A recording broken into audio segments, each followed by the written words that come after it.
connected with ISO 14000 series because ISO 14040 is concerned with LCA, life cycle assessment.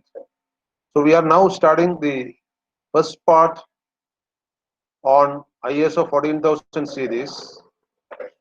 See, the title of this session is ISO 14001 2015 Framework and Benefits. Why ISO 14001 is ISO 14001 is the base document which is used for certification. ISO 14000 certification is based on ISO 14001. But it is associated with many other standards. Those who have studied the Bureau of Indian Standards do know that the BIS, which are having ISI standards, ISI is the Bureau of Indian Standards, BIS standards name. And ISI standards, we have got nearly 12 to 13,000 standards are there. Each has got its own name. Similarly, ISO 14000 and ISO 9000, which is a quality mandate, 14000 is an environmental mandate. All these have got subsections and continuations in 9001, 14001, etc. So now let us see the next slide. Basically, what is the difference between actually ISO 9001 came first. ISO 14000 came only very late. Only in the late 90s ISO 14000 came, but ISO 9000 came much earlier. And you know that it is all by International Standardization Organization, or it is International Organization for Standardization. Actually, its short form is IOS, but in documents we always say ISO. The name of the organization is International Organization for Standardization. What is the advantage of standardization? You know. Now we are all having the advantage of standardization because suppose you are buying a bulb. If it should fit into your holder, it should have a standard. You are buying a shoes, say 9 size. If it should fit into your foot, that 9 size should be standardized. So everything which we buy as a customer, if it is standardized, it is easy. Most of the electronic components, they will have mismatch if it is not standardized. So standardization has become a very essential thing in the world, especially for customers. Without standardization, things would have been horrible. So the industrial production is also attached to standardization, where we produce things of standard nature so that it can fit into any standard system. Obviously, human being doesn't fit into any standard system, neither in height, weight, or genetical combination. It is being told by the genomic studies that no two human beings have got common features, all common features.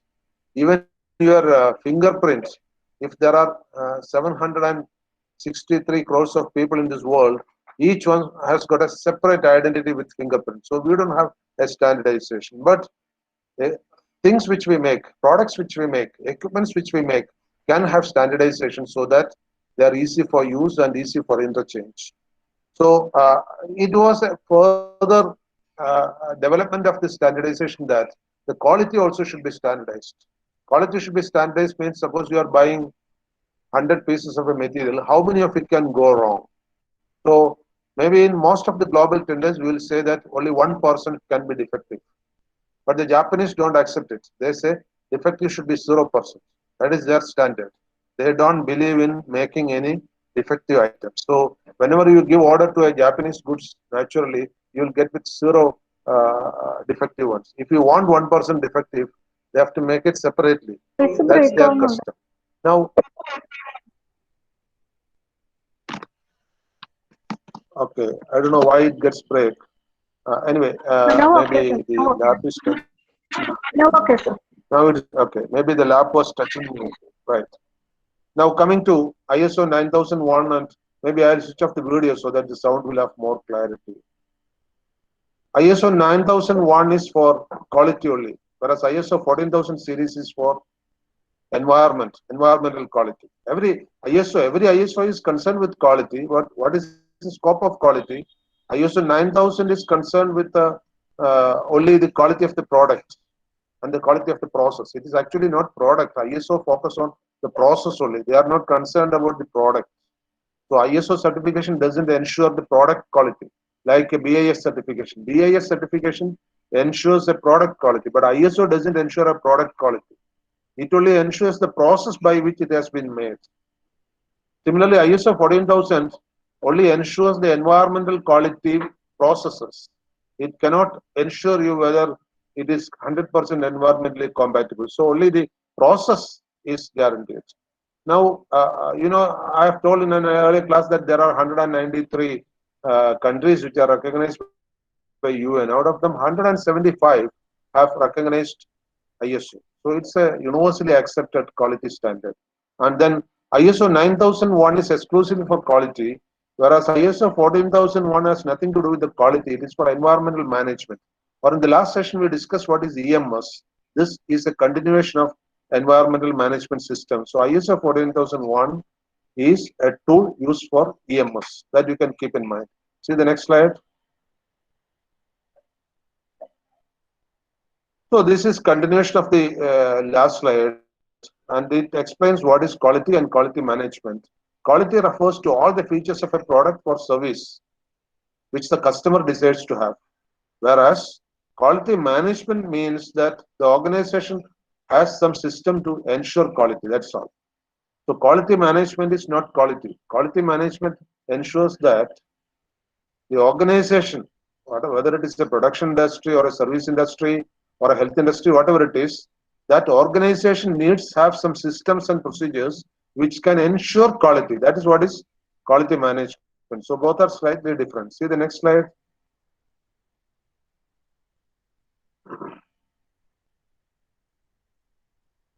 So quality management can also mean, that is, it can be extended to mean that it can enhance customer satisfaction. So when quality management is better, suppose you are going to a hotel, everything is clean, system is perfect, there is somebody to attend you or wait for you, then you feel that, okay, this hotel has got a quality.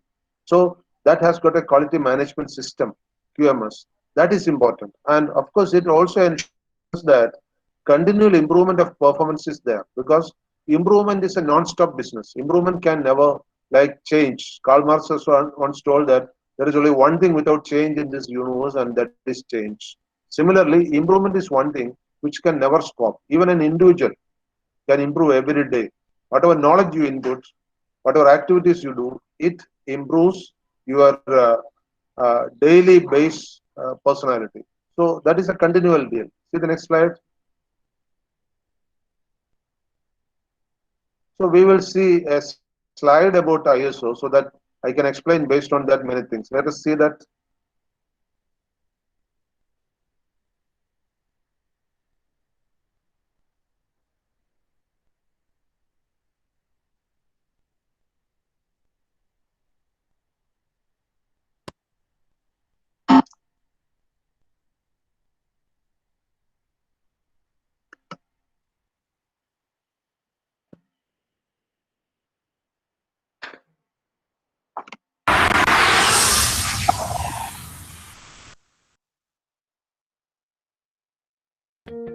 With many companies now adapting to the new ISO Environmental Management System, or ISO 14001-2015, here's how AGF can help you with a basic understanding of one of the major requirements of the standard, most notably identifying your organization's environmental aspects and impacts. The definition of environmental aspects per ISO 14001-2015 is an element of an organization's activities or products or services that can interact with the environment. While the definition of environmental impacts per ISO 14001-2015 is any change to the environment, whether adverse or beneficial, whether as a whole or in part, resulting from an organization's environmental aspects. The definition of an environmental aspect is any part of an organization's activities, products, or services that can interact with the environment, positively or negatively. Therefore, initially using that statement, you should list all parts of your business in a register that have an effect. For example, waste streams, gas usage, electricity usage, water usage, transportation, oils, chemicals, and others. These can then be split into subcategories of electricity, air conditioners, lighting, compressors, equipment, and others. When identifying environmental aspects, all parts of the company's operations in the defined scope have to be considered, not just the obvious core manufacturing or service activities. For example, most facilities have a maintenance department, offices, a canteen, heating and cooling systems, vehicle parking, and contractor and supplier activities, each of which may have an impact on the environment. Once identified, determine what each aspect may cause to the environment. This is the impact portion of the register.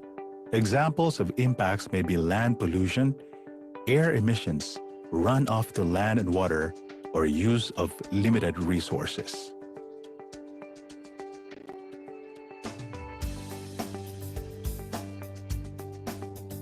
Here's an example. Photocopying of paper in the office is an activity. When performing this activity, we need to consume paper and electricity while operating the photocopy machine. Consumption of paper and electricity are the environmental aspects of this activity. The environmental impact of this environmental aspect is resource depletion, where paper is made from tree and electricity is generated from oil or gas. Both of these sources can actually be depleted. The next step is to design a scoring system, which could involve severity, occurrence, and detection, relevant to your firm's environmental policy, cost, or environmental concern. Make sure to award its environmental aspect a score to reflect the relative importance of the following items. These are legislation, the severity of environmental damage, reaction of interested parties such as customers and environmental groups, quantity, for example, the volume of the waste type.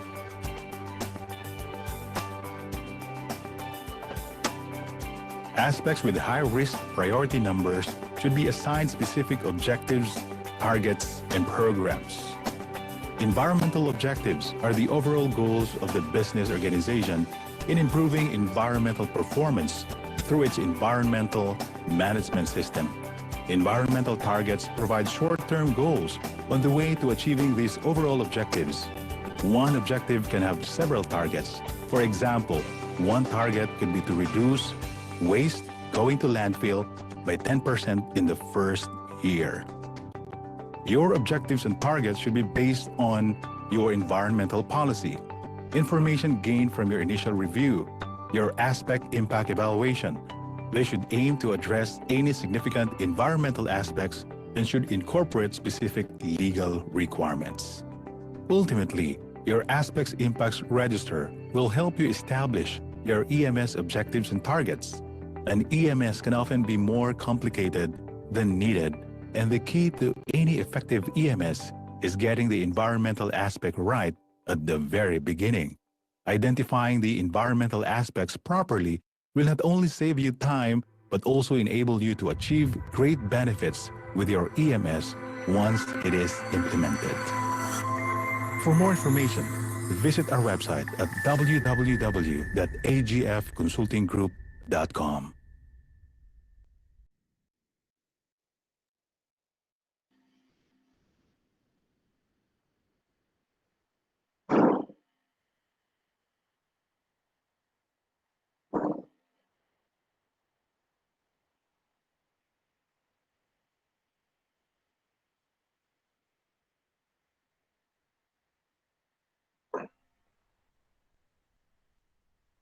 Now let us proceed with the content.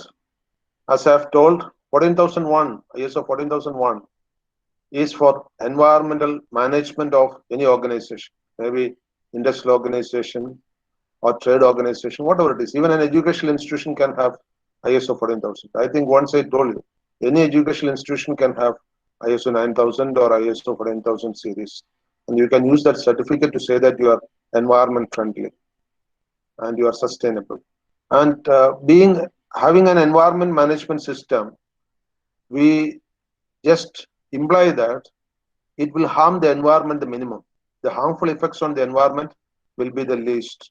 And we are conforming to, or we are agreeing to, or we are following the regulatory requirements imposed by the regulatory bodies like the government, the Pollution Control Board, etc. And we achieve a continual improvement in environmental performance. When you have ISO 14000, you have got a system by which, say for example, my college is having ISO 9000. So everything we do has to conform to ISO 9000. Otherwise, next audit, they'll say you have no conformity to standards. That should not happen.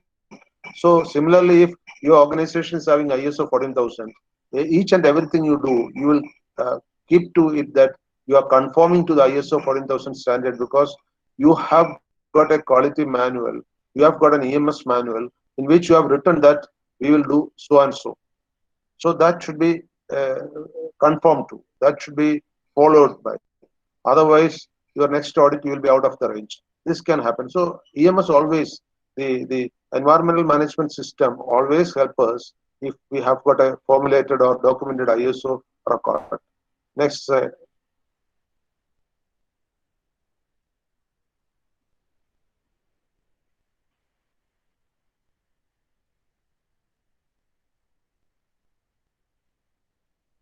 So it's a generic standard.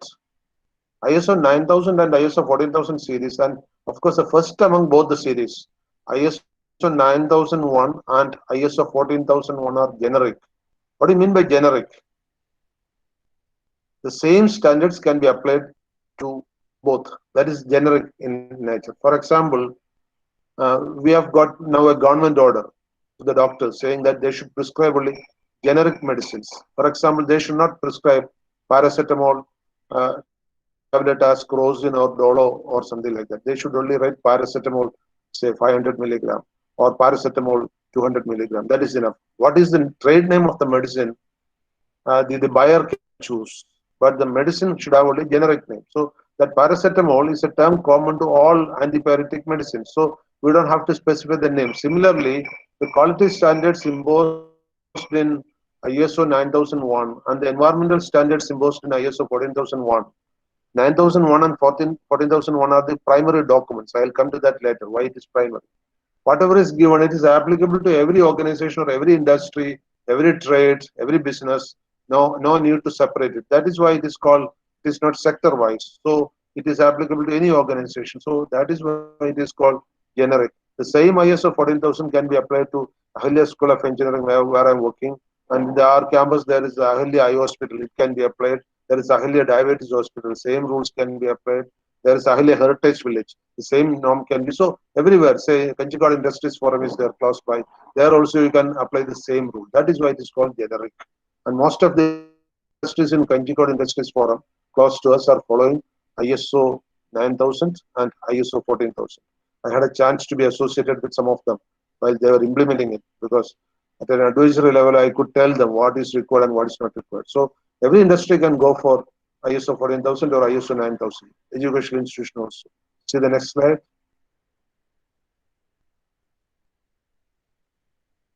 Of course, these are generic standard I told. If you want to establish ISO 9001 gives the essential requirements of all industries or all processes or all business. Similarly, ISO 14001 will give you whether it is for educational institution or for industry or for anything. That is it. Next one, please. And what is basically a management system? I told that management system is what the organization does to manage its processes. Management system is how something is getting done. That's all. Say, for example, in our campus, we have got very big sewage treatment plants, STPs. So if somebody is asking you how is your waste management system, we will say STPs. STPs normally when there are conglomerate of so many institutions and so many buildings and all, we will go for sewage treatment plant. If we have only few, we will go for septic tank only. Say for example, in the college where I was working earlier, NSS College of Engineering, it has got septic tank. There is no sewage treatment plant. But in the present campus, because it's a very huge one, it cannot be contained with a septic tank. It needs a sewage treatment plant. Not even one, two, or three we are having. Three we are having, two are always operational. So that is a requirement. So that is the management system for sewage. Similarly, we can have any management system where the organization needs that there has to be some system by which the parameter is being operated, whether it is quality assurance or environmental assurance or procedural assurance. These things are what is called management systems. And of course, there is a perfect management system, like I have told you earlier, if you get into a hotel and you feel that there's a perfect management system, ultimately you will be satisfied. So one of the tangible result of a good management system, whether it is environment management system EMS or quality management system QMS, the immediate result is that customer is satisfied. Customers' quality requirements are met with. That is it. See the next slide.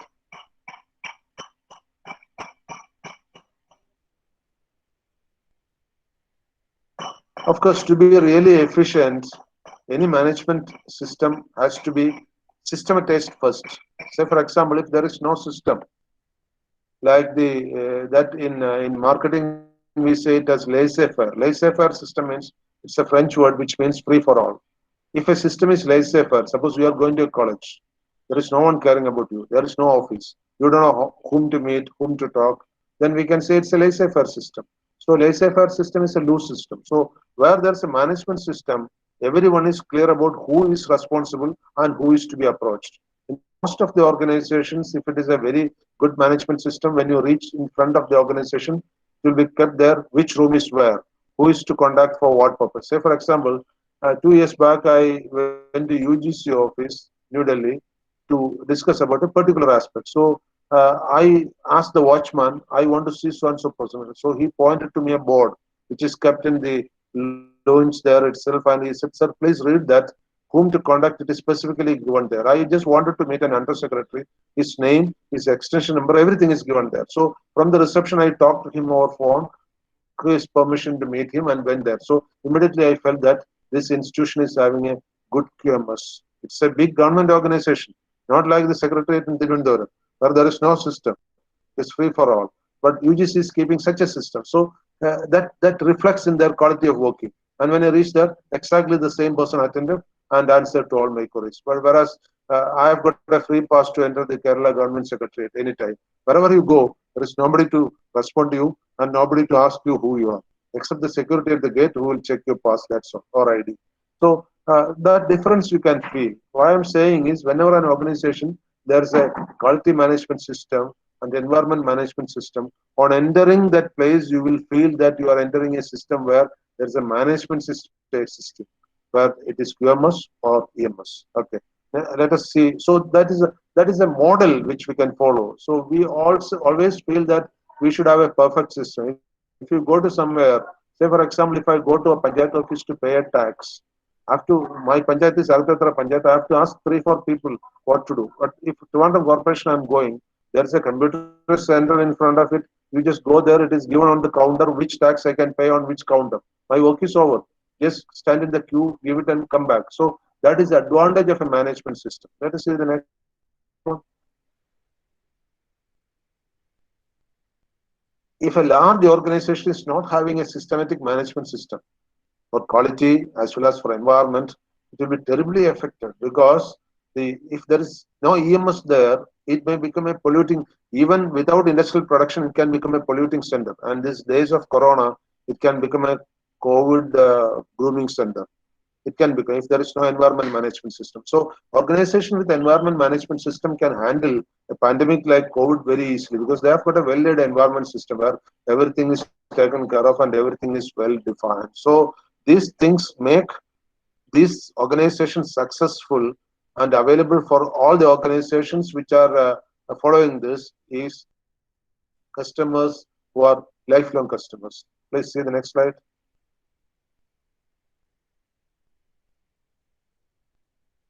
Also, what are some of the matters which you have to take care? I told in the beginning itself that ISO doesn't ensure product quality. If some companies say IT Limited Kanjikot, IT Limited Kanjikot is an organization where I've been associated with training for ISO 9000 as well as ISO 14000. They have got both. They're big in it. They were the biggest in Palakkad, but now I don't know. Maybe even now the biggest. They have got both ISO 9000 and ISO 14000. So If that company is having ISO 9000 and 40,000, their products have got standards. They are bidders for some of the national competitive bidding. And of course, I had an experience long back when I was an advisor to the KSRTC. The KSRTC invited, an electronic device for its ticketing system. And IT Limited was one of the quarter, and another quarter was from another government of Kerala organization, which is Keltron. So myself, along with one more expert, we had to decide whom to choose. Definitely, I immediately preferred IT Limited because I know that the quality standards being maintained in the IT Limited are better than the quality standard at that time kept by Keltron.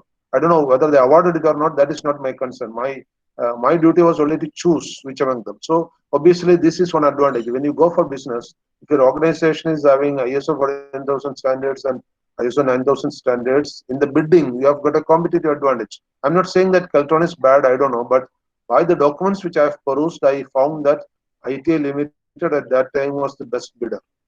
And this can happen in your case. If you are a private organization, especially if you are bidding for some competitive bidding abroad, they'll always first see whether you have got ISO 9000 and ISO 14000, the latest one. If you don't have it, they will maybe in many of the bidding, international bidding, now this is a precondition. You should have ISO 9000 and ISO 14000. Then only you can apply for the bidding. You can take part in the bidding. It can happen. Okay. Now, this can be used for, I told it's a process standards, how you make it. Product quality, of course, need not be. For example, if you are groomed in a good family, naturally your quality will be good. So you don't have to say that your quality is specifically good. Like that, if a product is groomed in a good process, in a process which is taken care of properly, naturally that the product end product of that process will be quite good. Let us see. Now we come to the next slide. So as I told, ISO 9001 gives the requirements for what the organization must do to manage quality. So ISO 9001 series is there.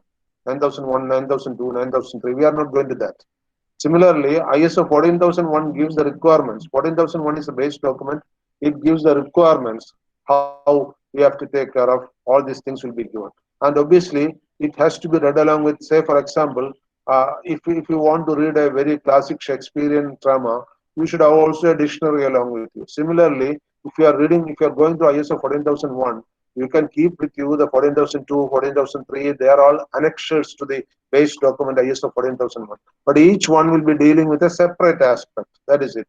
14001 is the base document. That is, prescription is 14001. The base prescription is given in that. 14002, 3, etc. It will explain in detail, like a textbook and a guidebook. 14001 is a textbook. 14002, 3, etc. are the guidebooks. That is the difference. See the next slide.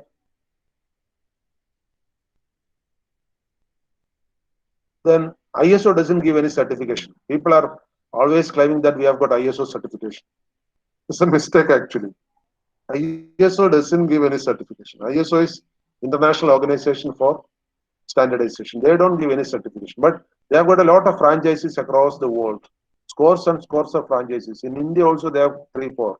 The most prominent Indian franchisee for ISO is Bureau of Indian Standards, which is a government agency. Like, say for example, my institution is having ISO from Bureau Veritas. I preferred only that. Bureau Veritas is a French company. We are having their certificate. So it is not ISO certificate, but ISO has given license to scores of such reputed agencies to give their certificates, as it is ISO certificate. So that is what is called the certification. So it comes from the agencies. In my room, that BVQI, Bureau Veritas Quality International Certificate is kept, that this college is having ISO 9000. That is the meaning. So these agencies are independent external bodies which have got auditors, ISO auditors, which have got trained and which have got standing experience in the field. They are only permitted to carry out the certification and auditing processes. Auditing means checking. Auditing means ISO audit means checking your documents, checking your processes, checking your credentials. This is called auditing. So auditing is very essential for ISO. Nowadays, everyone is familiar with auditing because KTU has got a system of auditing, academic auditing. Some years I have been also doing academic auditing. Academic auditing is a system where academic credentials are looked into. This is it. Okay. Now let us see the next slide.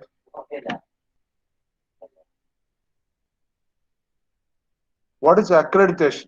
And now also everyone is knowing about accreditation. You have got state level SAC accreditation, national level NAC accreditation, AIC, NBA accreditation. All this is accreditation.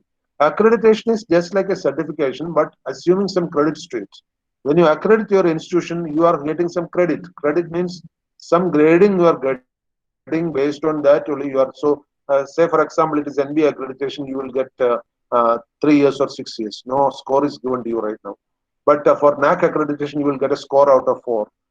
Similarly, for SAC accreditation, they are going to have, I feel that they'll be having a score out of 10. Whatever it is, you will get a score. So it is like an examination somebody is qualifying. Say a student is passing a BTech examination. Say, for example, the topper in the computer science department in our college this time got civil department got 9.42 CGPA. Means that student we rate as worth as say 94.2% out of 100. That is may not be exactly, but some rating system is there. So accreditation is basically meaning that assessment is the process by which an accreditation is done. So assessment leads to accreditation. Assessment tools will have assessment tools when we say academics. When we come to quality, we say it as auditing. So that assessment process in academics is same as the auditing process in quality or environmental standards or management standards. So there are we get accreditation certificates from agencies once we qualify for it, and obviously ISO there is no rating. Say for example, there are environmental standards which are the lead standards. You would have heard sometimes the international lead standard is there. Of course, the lead standard there is rating. There is gold, diamond, like that. Rating is there. But for environmental management system, ISO 14000, there is no such name given. They will say that we got ISO 14000. That's all. And anytime we can go on improvising, even if we improve. Maybe the first time, let us assume we had an imaginary score of 600. Next time we are getting 700. Whatever it is, but there is no such score in ISO. Keep in mind, whatever is the score we assume to ourselves, even then, the only thing we get is we are ISO 14000 certified. We don't have any score attached to it. See the next slide.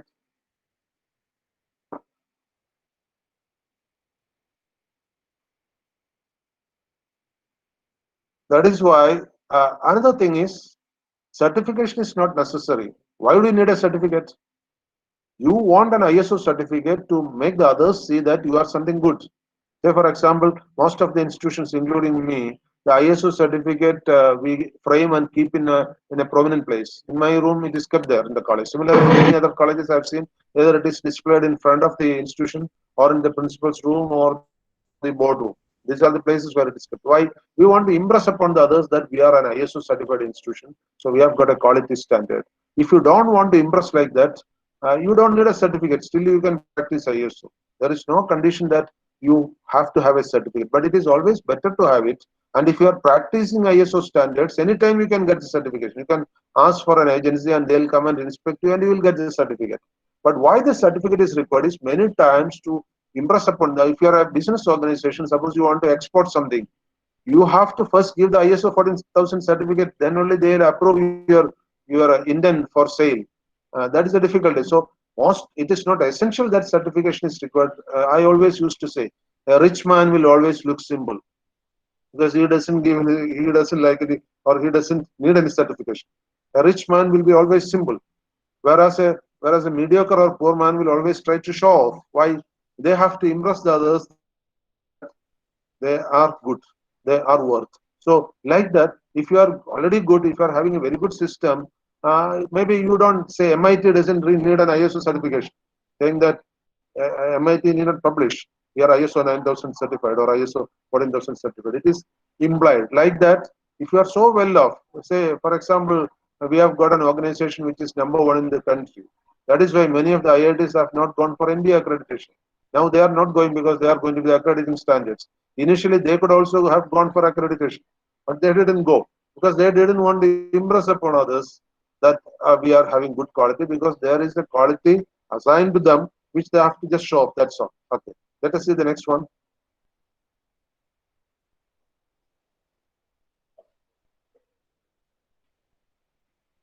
Certification is a business decision. As I told, having quality is a requirement, but having a certificate for quality is a business need, just to show others that you are good in quality. That's all.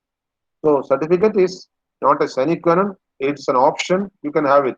But always keep in that everybody can't get everything without a certificate. If you want a job, only some very few lucky can get a job without any certificate. Others need some certificates to show that you are meritorious. Otherwise, you won't get it. Okay. Now see the next slide.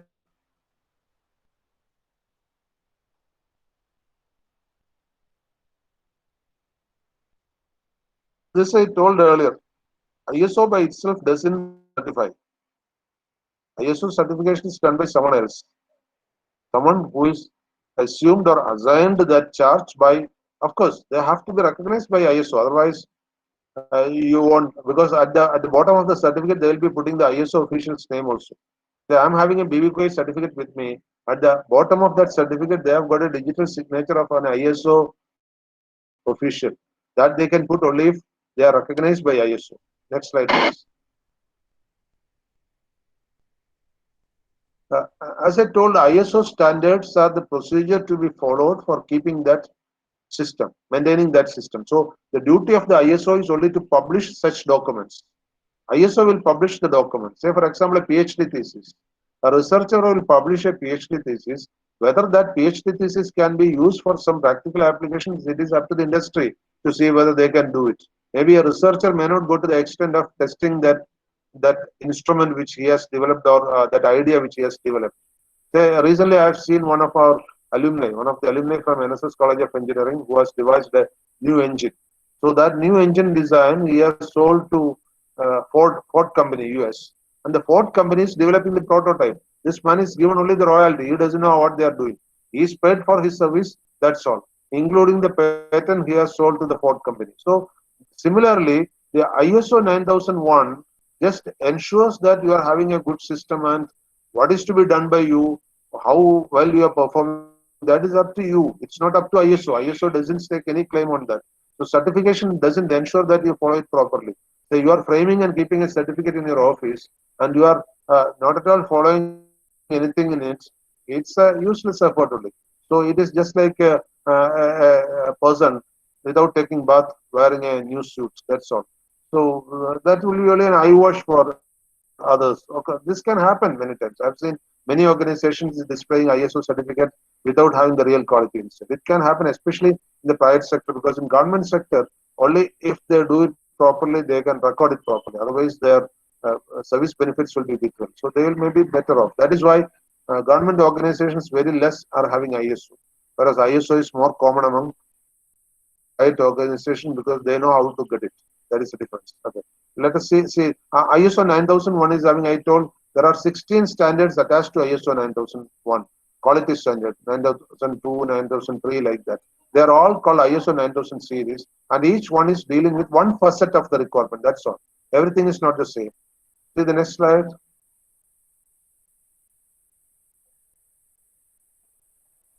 Similarly, ISO 14001 is having 21 standards. Each standard means it's a document. It's a big document, like a text. It's a text. It's available in soft form also. So 14,001, 14,002, 14,003. I'm not discussing that list one by one because that is not. This session is meant to be a brief introduction to ISO and its requirements. We are not going to an in-depth study because in some of the postgraduate courses, there is a full course on ISO where each of the ISO standard will be discussed in detail and what is contained in the standard. Many of them are, regulatory statements or legal-like formats, which it takes time to read and understand. But if you are going for a particular aspects, you have to study that book alone and follow it. Whereas 14,001 is a generalized guideline for following the remaining books and what to do when you require something. That is given in 14,001. Okay. And now this is having 21 standards. Like 9,000 is having 16 standards. 14,001 is having 14,000 series is having 21 plus 1, 22 standards. 9,000 is having 1 plus 16, 17 standards. Each of the standards are huge volumes of books. Don't think that it is only half a page or one page. They are all documents. ISO standards are like you would have seen IS codes. IS code is a big book. There are some IS codes which are The IS 800, it's a very big book, whereas IS 456 is a small book. IS 875 is a still small book. Like that, the thickness may vary, but ISO standards are thicker than the BIS codes. That's bigger than the IS codes. Okay. Now let's see the next slide.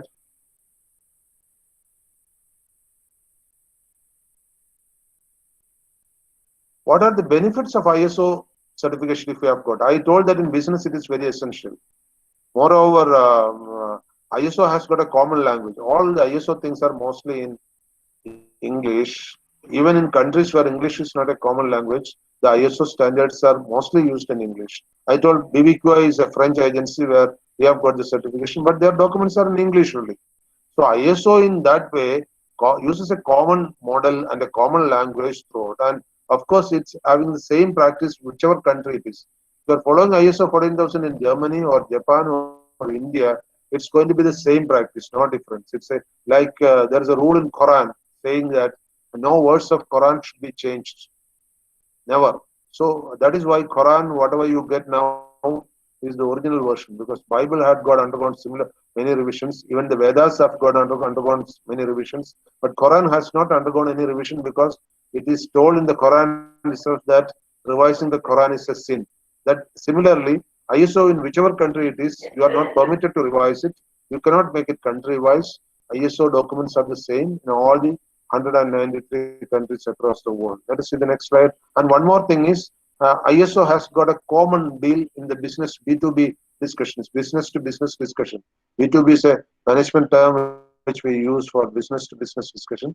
There, ISO 14000 is a common point. You don't have to go to any other document if you are talking about environmental management system. ISO 14000 series is there. You can just refer to it. So that will be the common point for discussion everywhere. See the next slide.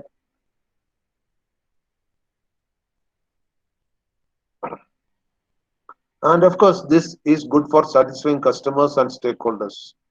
Say somebody is coming to my college, I'm saying that ISO 9000 and 14000 I am having. Definitely they'll be impressed. Somebody is coming to our hospital.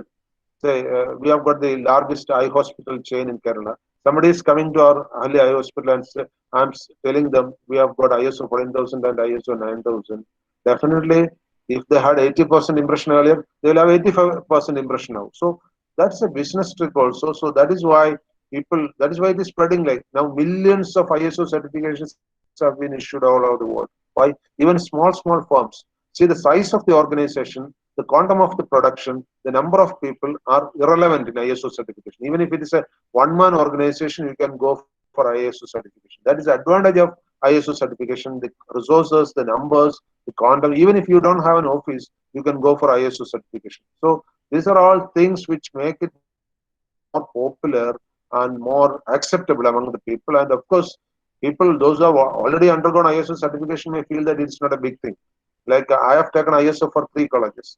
So I know that now the 4th college work is going on. I know that ISO, getting ISO is not a big thing. But the person who doesn't know that will feel that it's a big thing. So it's a show element also. Now come to the next slide. Then of course it indicates that you are doing sustainable business. You have got a concern for environment. You are not profit oriented. You may be profit oriented, but you are not profit oriented only. You have got a concern for the environment, concern for the humanity, concern for the nature. All these are implied, and you have a unifying base. In if you are having different industries, if you have ISO, you can say that among all these industries, there are some common elements which we follow. Say, for example, vegetarians all over the world have a common base. Why? They eat only vegetables. Like ISO organizations all over the world have got a common base because they follow some essential standards. And of course, they qualify as I told that in some of the global tenders, ISO is compulsory. So you may qualify as suppliers for some products provided you are having ISO. And in some cases, even technical support will be easily available if you are ISO 14000. Next slide.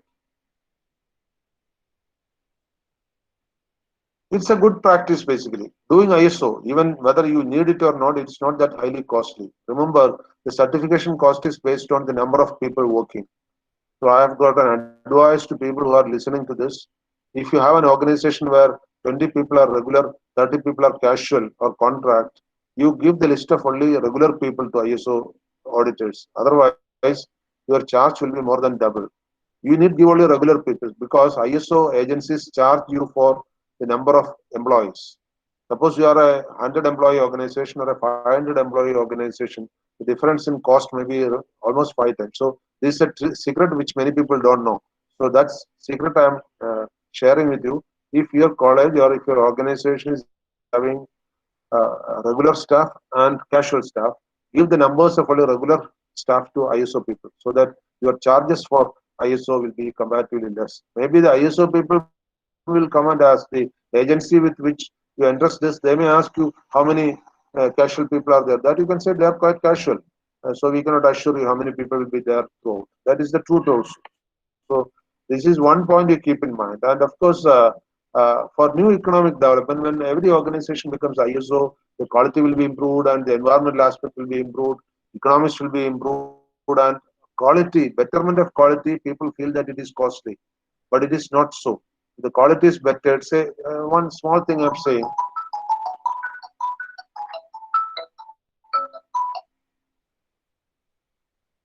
Uh, Excuse me, I've got an immediate call. I have to attend. 1 minute.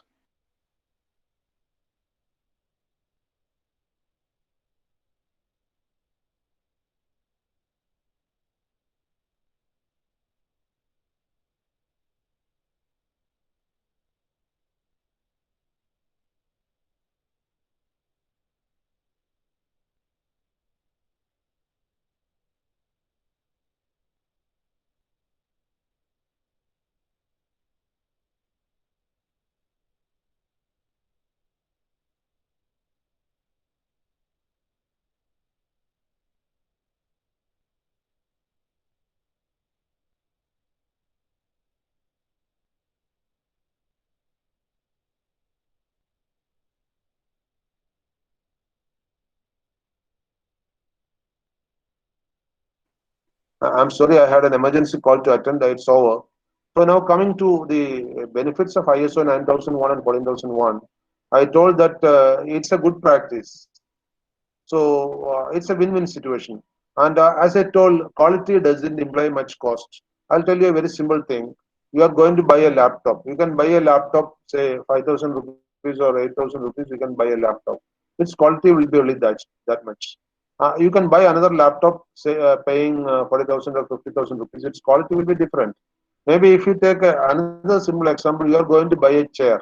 You buy a plastic chair for 200 rupees. It may last for 2 years and it may break off. If you buy a chair for say 1,500 rupees, it may last for 25, 30 years. So taking the per annum cost, the costly chair is cheaper and not the cheap chair. This is the principle of quality. Quality doesn't cost much. Quality actually costs less, but initial investment may be more. That is a point. And moreover, it offers a tool for new economic players because when quality products are required, more established firms or new firms can come into the picture. They can offer better quality products. Now it's a period of online trading. In online trading, whenever we buy something online, the first thing we see in an online trading is how many likes are there, what is the rating. Say for example, if I am going for Flipkart, I'll see whether the rating is 4.6 or 4.8 or 4.5. But be very careful, people can cheat you also. When I was coming from Trivandrum to Palghat once, somewhere near Haripadu, I searched for a hotel on the net, and I found that there is a hotel which is having a rating of 4.8 on the highway side nearby. I went there and found that it's a horrible place.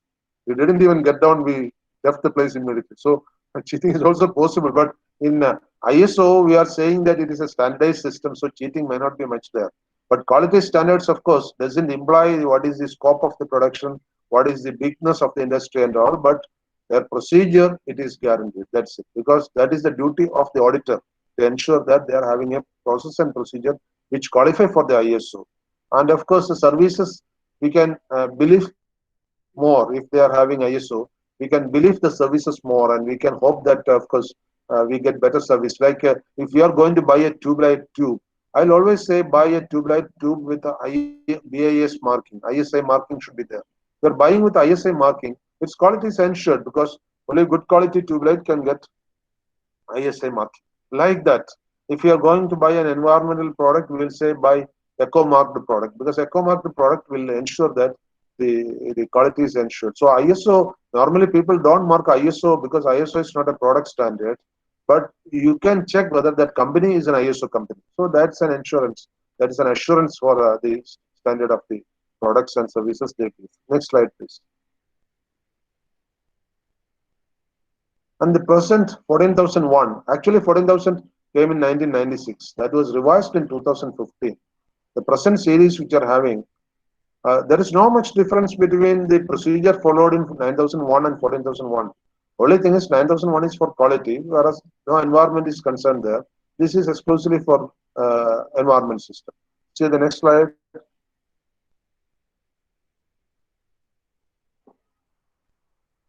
You see, what are the procedures, list of procedures for ISO 14001. The first procedure is identifying environmental aspects, legal and other requirements, setting objectives, targets and programs, environmental training, environmental communication, document control, operations control, contractor management, emergency response planning, monitoring and measuring, compliance evaluation, correction and preventive action, environmental records, then internal EMS audit, EMS management review. These are the entire procedures coming in ISO 14001. Out of them, some are essential. That green colored procedures are very essential.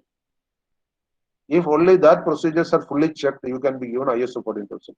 That yellow colored ones are recommended or advisable. And that red colored ones are taken from ISO 9000, which also apply for ISO 14000. So it is a general one. ISO 14000 and 9000 are having that. For example, document control. ISO should have a lot of documents. So it is there in ISO 9001 and 14001. Similarly, training. Environmental training is for ISO 14001. Quality training is for ISO 9001. So it's a common term. That is why it is called taken from ISO 9000. Okay. Now see the next slide. And documentation of ISO, it is done in 4 stages. It's a pyramidal stage. The first thing you have to start in ISO is making the records or documents. People say that ISO is only documents. Partly it is correct. Everything you do, first part of ISO is make documents. And the second part of it is follow that. This is only ISO. ISO certification means that whatever you are going to do, you are making just like your daily timetable. You are going to make a daily timetable. You make the timetable that you get up at 6 o'clock, you do exercise for half an hour, you get fresh for half an hour, you take food, then you start work. Like that, you can make a daily routine. The routine everybody can make. When I was a student, I always used to make this routine. I never followed it. Always, because I always get up late at 8 o'clock or 8:30 and sleep only at 2 or 3 at night. So how can this routine be kept? Very difficult. But making the routine is what is called documentation. If you don't make that routine, you don't have any base. So make the routine first, and then following it is the next phase. So we will come to that later. I'll explain later. ISO has got mainly 2 things. First, document the things you want to do, and then next is do the things you documented. That is ISO.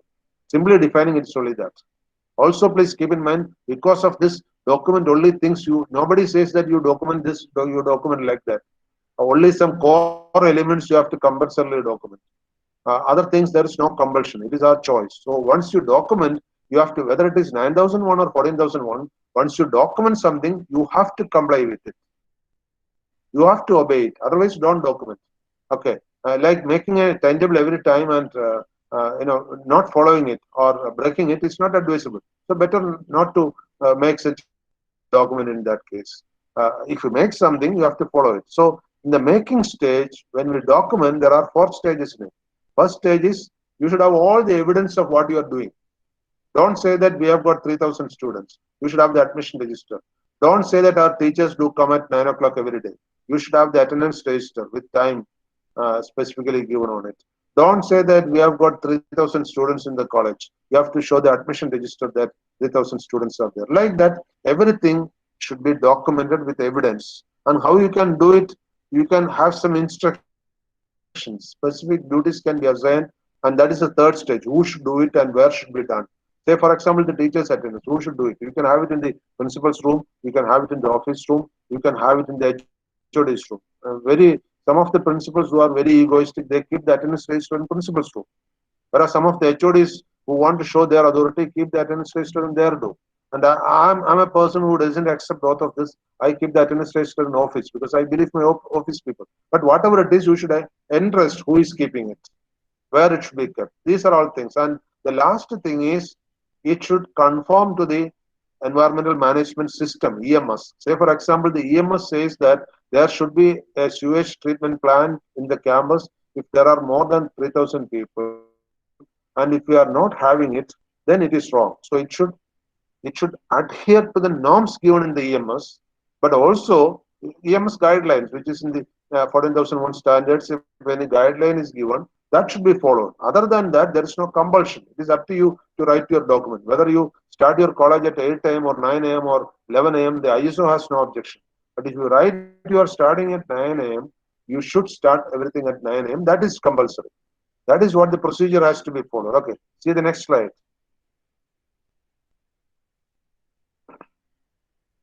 One more. Once more. Once more. Okay. One more.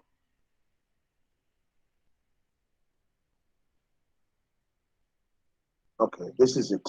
So ISO 14,000, this is the procedure. ISO 14,000 first gives the general instructions, then it goes to the environmental policy, then it goes to the planning stages, then it goes to the implementation and operation stages, then it goes to the, like the management principle, plan, do, check. That is it. Plan, do, check, plan, do, check, or plan, act, check. All these are used. And then review. These are the stages which we use in management. Same procedure we have got here. Coming for the general, then checking, then management review. Management review is the apex stage. Whatever is being done by the staff, by the students, by the workers, ultimately the management review has to be done. Management should meet. Management means the top excellence in the industry or institution should meet and they review, and then they should suggest how to improve. That improvement has to be done in the next cycle. That is called the continual improvement. Let us see the next slide. Again. Continue.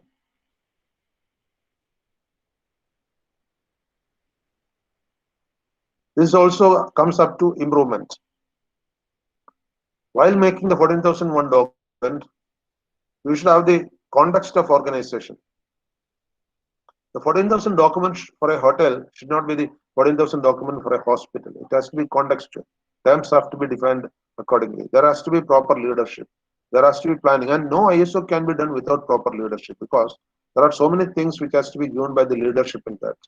Then there has to be proper support from the staff. Operational convenience has to be there. Performance evaluation, we say it as parts.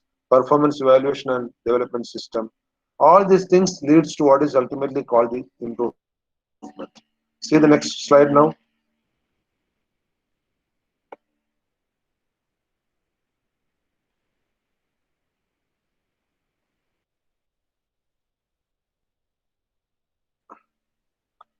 There are three pillars of environment policy. What are those pillars? I think when I was teaching sustainability, I have told three pillars of sustainability. I think many people will be remembering it. Similarly, there are three pillars of sustainability. Compliance. What is compliance? Following what is written in the document is what is called compliance. So writing and then doing it, or just adhering to the prescription is called compliance. Then second pillar is protection of the environment. See, we are going for 14,001 so that humanity will have a better environment. Otherwise, this is not required. So that is the second pillar. Our concern is first, do what we say we will do. Second thing is our environment should be protected. And third thing is continual improvement. As I told earlier, there is no full stop for improvement. Anybody can improve every day. Even at this age, I am every day learning something new because that is what is called continual improvement. So that should be there in environment protection and documentation. That is very, and the top management must establish, implement and maintain the policy, not define the policy. Definition is done in the document. The duty of the management is that they maintain that policy which has been defined earlier. When we make the ISO document, we make consultation with everyone. See the next slide. Then roles and responsibilities have to be defined. That is one advantage of ISO. In ISO, say for example, whenever a communication comes from my office, I'll always check whether it is conforming to the ISO standard. Because ISO, there's a standard for the circular coming from my office. If it is not as per that office, I have got the right to deny that circular saying that bring it in the ISO format. So they will bring it in the ISO format. So they know the ISO format because it is in the ISO handbook. They have got quality manual is there. Quality manual gives what should be the format for a circular. Like that, people can be assigned, documentation can be done directly, and it is convenient to the top management because they can, in the ISO document, it is written who will do what should be the duty of the AO, what should be the duty of the HOD will be prescribed in the ISO manual, and what should be the duty of the public relations officer, what is the duty of the bus driver, all these are defined. And because of that, it is easy for the top management to convey the messages because the top management knows to whom to convey the message to. See the next slide.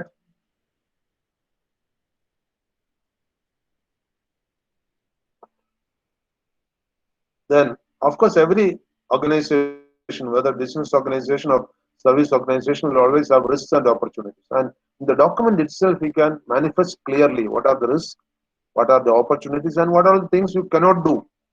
Say, for example, there is a very poor village around you. I had an experience some 3 4 years back. I've been a guest at NIT Roorkela for 1 week. The people inside were saying, please don't go outside the campus, it is not safe. I asked them why it's not safe. Then they were saying that outside very poor people are dwelling, they may become dangerous, they may even attack you. So don't worry. I said, don't worry, I've seen very poor people. And that evening, I just went out there and with whatever Hindi I know, because they talk a peculiar type of Hindi. It is, Oriya combined with Hindi. And so I talked to them and I asked them, what is your impression about this big campus? It's a 500-acre campus where around 7,000 people are staying. And they said this campus is of the rich people. We don't know about it. Then I asked them, what is their livelihood? They said that our livelihood is just whatever we get from the forest. They're Aboriginal people mostly and some small works here. And I asked them, what is their daily income? They said sometimes 20 or 30 rupees. See, they are surviving it. And on coming back, when I discussed this matter with the professors at NIT campus, they were saying they don't know any of these things because they have never gone out and talked to the people. See, so having some social obligation is a part of our life, and of course, the risk and the opportunities are also associated with it. Only if you just go out of your shell, we can see what is inside, what is outside the world. So going out of your shell is also involved in ISO 14000 because you are a part of this big earth where you have got some bounden duty as a human being. That's not being done if you don't have a system for that. Of course, if you have, suppose that institution had a social service system where the students and teachers have to go outside, I think that village would have highly developed. Instead of very primitive people, they would have had some literate people staying around the campus. That didn't happen because their compound wall is so high, nobody can come from outside to inside breaking the security walls. See, this can all happen. So the potential emergencies and legal obligations also can be involved in EMS so that you have to do something. Say, for example, in India, there's a corporate social responsibility for every industry. Based on the profit they make, they have what is called CSR. So they are bound to do some social service.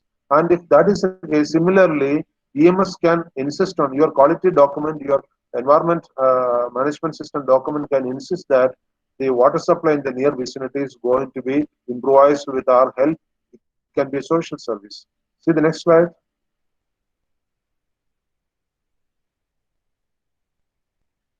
What are the areas in which environment can have environmental aspects can be there in the EMS and what may be their impacts? These things we will study detail in environmental impact assessment, which is coming later, which is called EIA. Here we are discussing only what it has got to do with environmental management system. It's having impact on energy use, metal chips, stormwater, wastewater, transportation, packing, packaging, and air emission. This is with respect to mostly industry.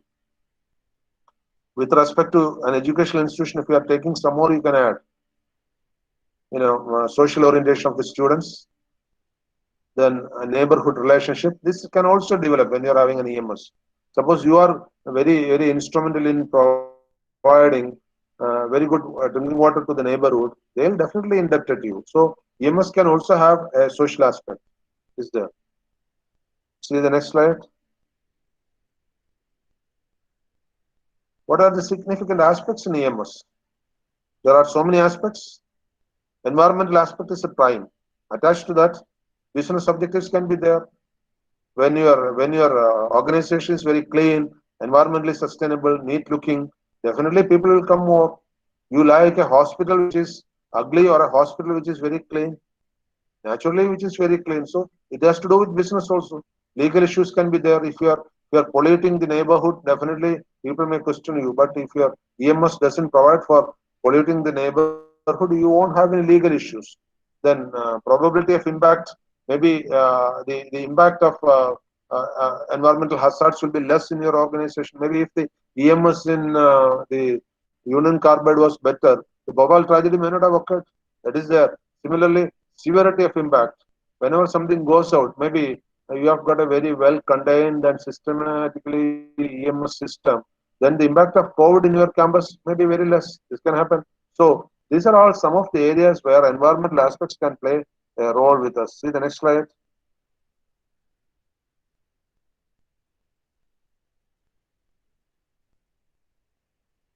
Environmental aspects determine the environmental aspects determine the life cycle perspective for activities. We will discuss this point later. We are coming next presentation will be on life cycle assessment and life cycle perspectives. We will discuss it.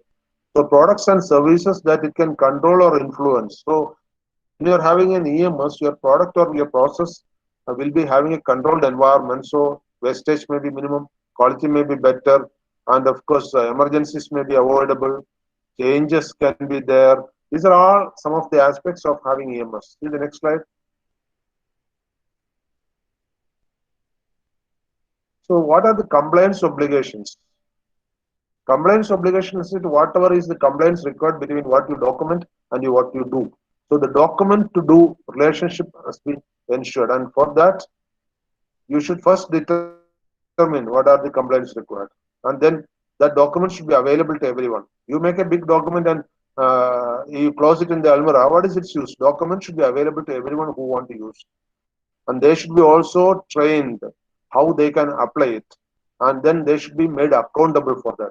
Like if an office is bringing a circular which is not as per ISO norms, you can ask the AO why. So he is accountable. Like that, it should be there. See the next slide.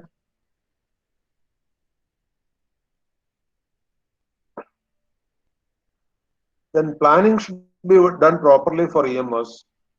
You should know the environmental aspects which are to be taken care of. If you're working in an industry, you don't know what are the environmental aspects of that industry. What are the resources? What are the processes? What are the products? If you don't know, you will not be able to control that system. So the management system will be very vague. And compliance obligation should be there. Say, for example, the workers in an organization should be reporting to the management, and the management should frequently ask them what is your performance in these things. Then only they'll obey it. Then only they'll have a better performance. And of course, the risk and opportunities, everybody should be aware of the risk and opportunities. See the next one.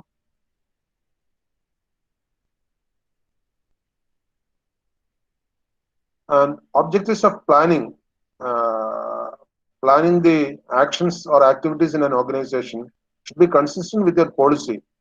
And you should be knowing whenever you plan some activities in your organization, you should know what are its implications, what are the aspects, and what are the legal problems associated with it, or what are the risks and opportunities. Say, for example, your wastewater from your campus, you are letting out. It has got legal implications. So your environment management system should have something by which you are not letting out the wastewater into the nala which is going nearby. That's not permitted. So the planning actions should be done with available resources and responsible parties involved. And you should have a time-bound action for that. Otherwise, EMS will not be matched with. See the next. Also, you should determine the competence level required, who should do it, and ensure the competence of the people involved, and take proper action to acquire that competency if they are not competent enough to do You can train the persons, and of course you can ensure that the persons are aware of the policy, the legal aspects, the production and process aspects, and what all the things which are not conforming to your document as per EMS. They should be aware of it. So saying right from the peon to principal in a college, or from the watchman to the chairman in an industry, they should be aware of what is in the EMS or what is in the QMS. See the next one.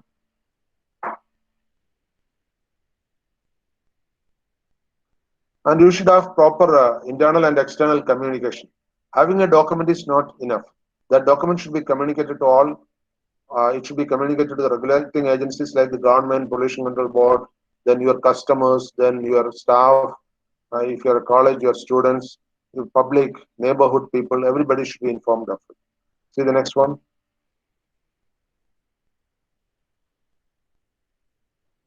And of course, all the documental information can be categorized into general and creating and updating information and controlled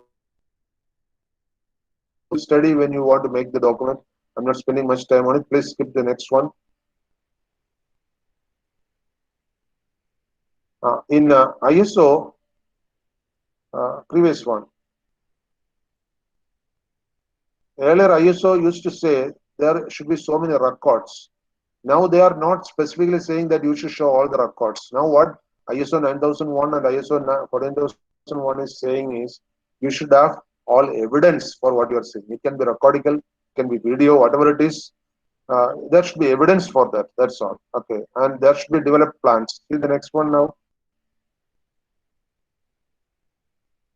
Of course, the process should be established, and the criteria for the process should be established, and control mechanism for the process given in the EMS should be established. See the next one.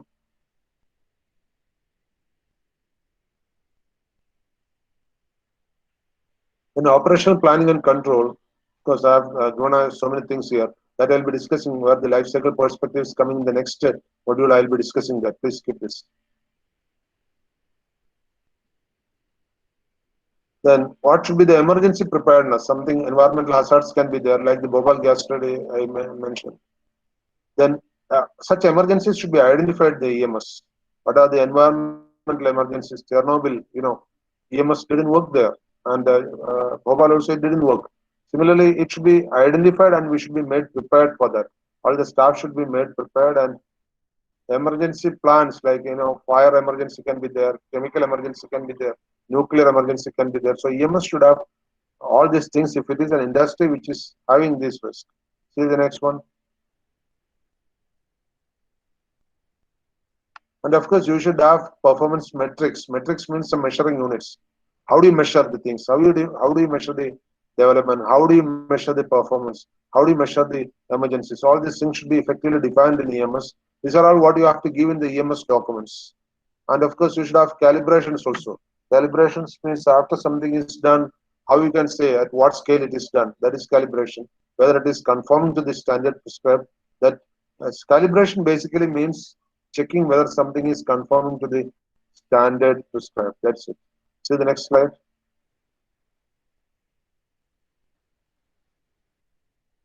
Then there will be first audit and second audit.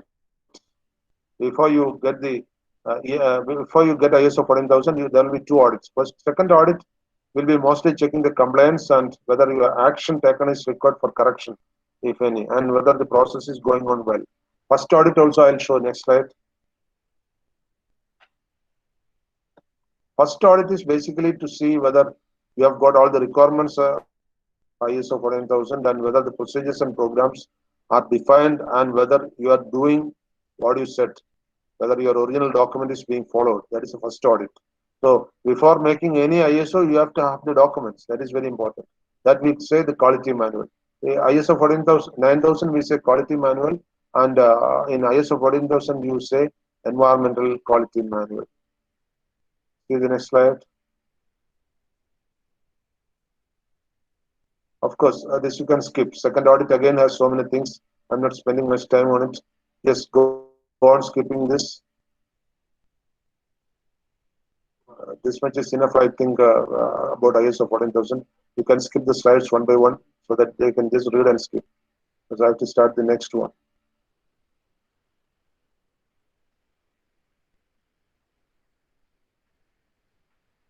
Okay, now we go to the next module because I have taken some extra time for this module.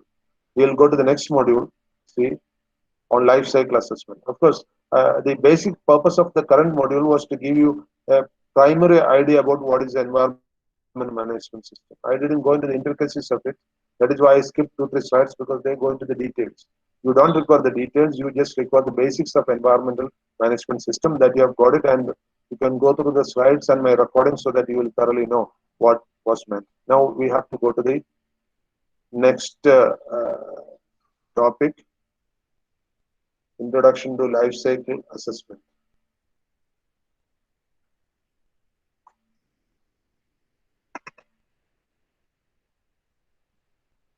Okay, next slide. As I told earlier, life cycle assessment also has got an ISO document. Out of the 22 ISO document, one is this 14040. What is life cycle assessment?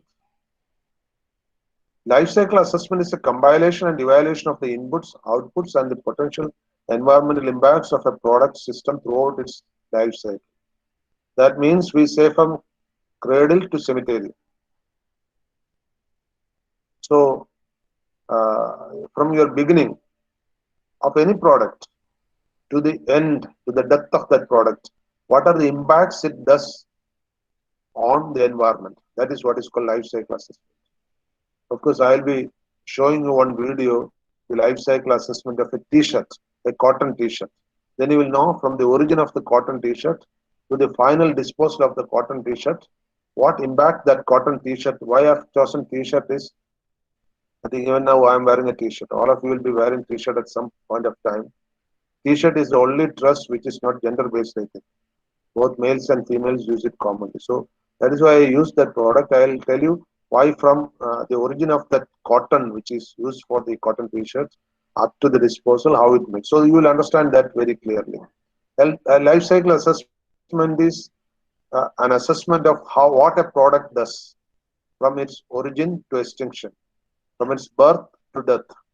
That is called LCA. Keep in mind that life cycle assessment is what the origin to extinction of a product can do on the environment. It can include even the carbon emissions it has caused to do. It can also involve the damages it has done to the environment, carbon footprint it has done to the environment. It can be a living organism or a non-living organism. You can also make a life cycle assessment of yourself. You can make the life cycle assessment from your birth to your death. What are the impacts you have done, and even after your death. Life cycle assessment means starting from the origin up to the complete dissociation of that element. Maybe it's a human being, we ultimately dissolve in the earth. Up to that is what is called life cycle assessment. You can have it. Okay. See the next slide. It has got two things actually. It has got life cycle assessment has got stages and phases. Stages are the stages of the life of a product. Say if it is a cotton t-shirt, the life of that cotton t-shirt, first cotton, then t-shirt, then its use, then its disposal. These are all the life stages of a cotton t-shirt. Whereas phases are for the life cycle procedure. How do you make the assessment? So stages relate to the product and phases relate to the procedures. Procedures what you are doing. For example, the procedures start with goal and scope, inventory analysis, impact assessment, and interpretation.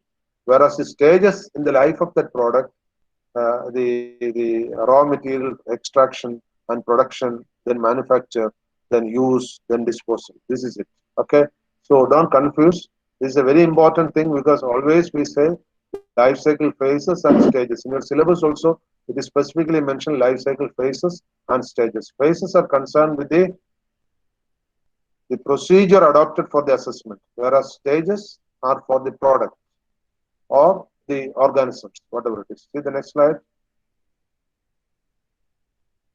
Let us see a small video, 1.38 minutes.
So that video is over. Yeah, come to the next slide.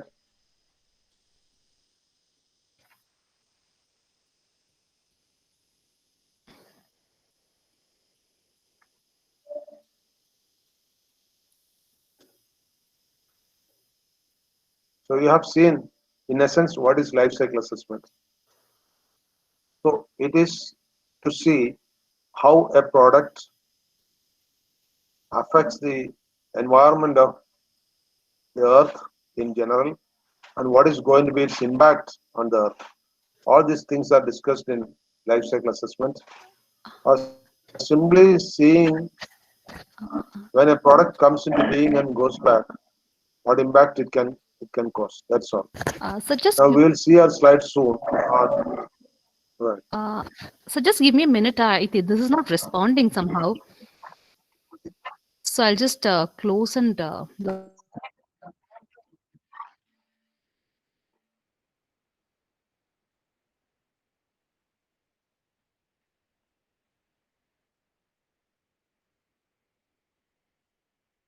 Okay, let the slide come over. Till then, I'll discuss one point.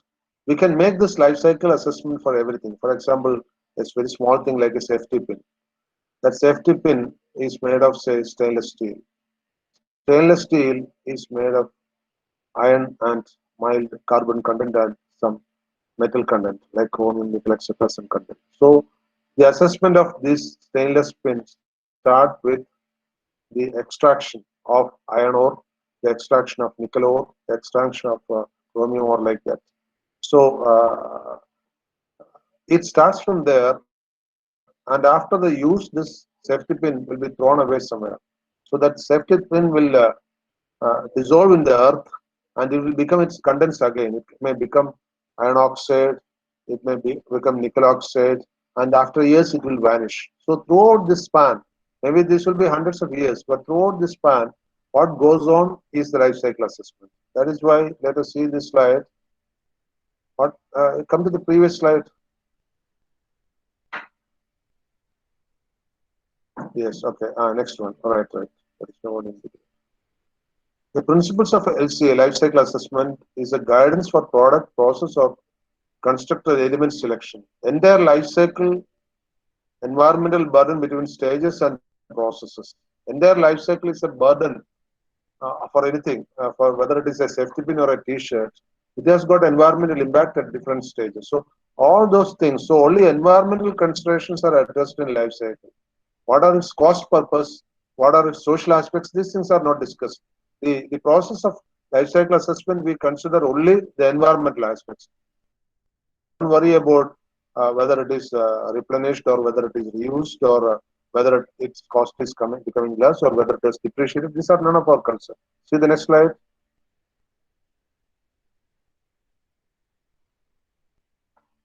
And of course, the life cycle assessment science is a comprehensive one because it starts with the primitive attributes of the origin of the material and it ends with the latest disintegration of the material as such. So it involves a lot of science. It needs scientific approach to characterize it, and may be very lengthy. Even if you make the LCA for a small safety pin, it may be pages and pages and pages, so many documents because each content of it, its origin, its combination, the industry where it was combined, production system, all these things will come into the life cycle assessment. So making an LCA is not a small one. Even for a small product, the LCA will be very lengthy. Now, see the next slide.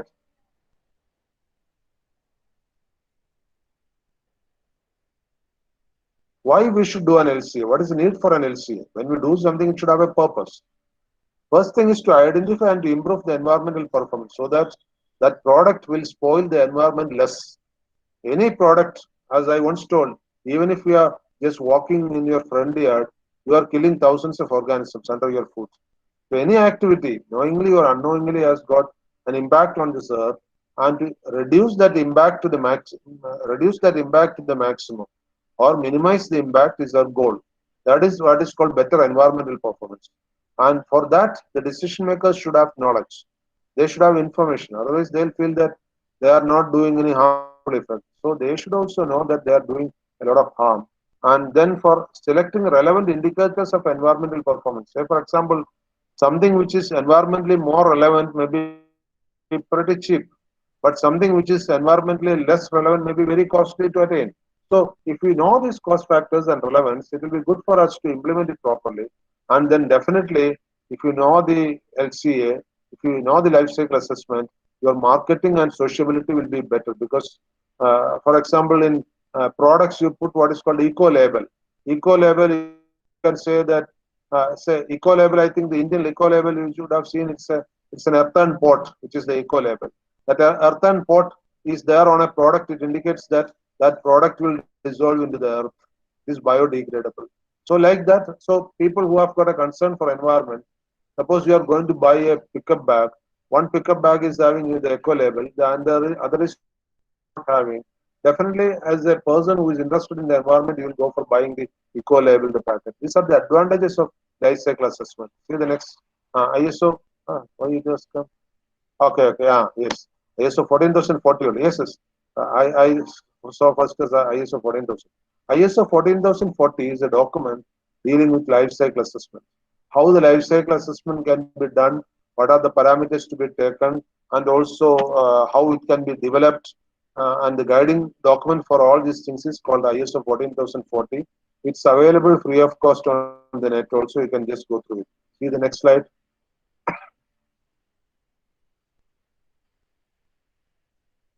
This is about ISO 14040. It contains the scope of life cycle assessment, then LCIA phase and LCI phase and LCIA phase.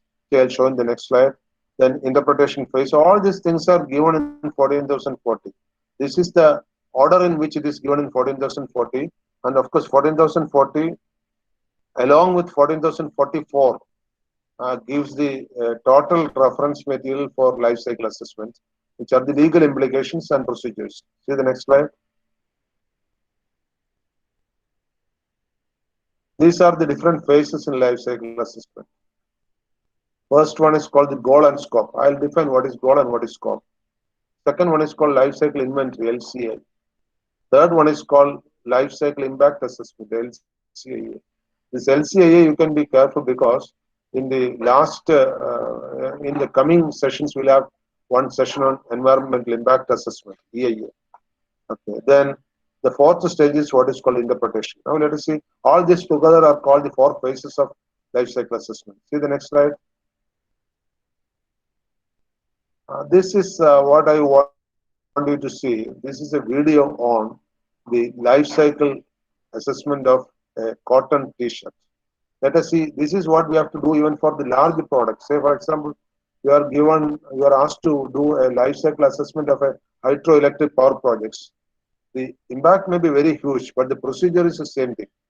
Whatever you do for the t-shirt, you can apply for the hydropower project with a different magnitude. Scaling has to be done. That's all. Let us see the video now. Consider the classic white t-shirt. Annually, we sell and buy 2 billion t-shirts globally, making it one of the most common garments in the world. But how and where is the average t-shirt made? And what's its environmental impact? Clothing items can vary a lot, but a typical t-shirt begins its life on a farm in America, China, or India, where cotton seeds are sown, irrigated, and grown for the fluffy bolls they produce.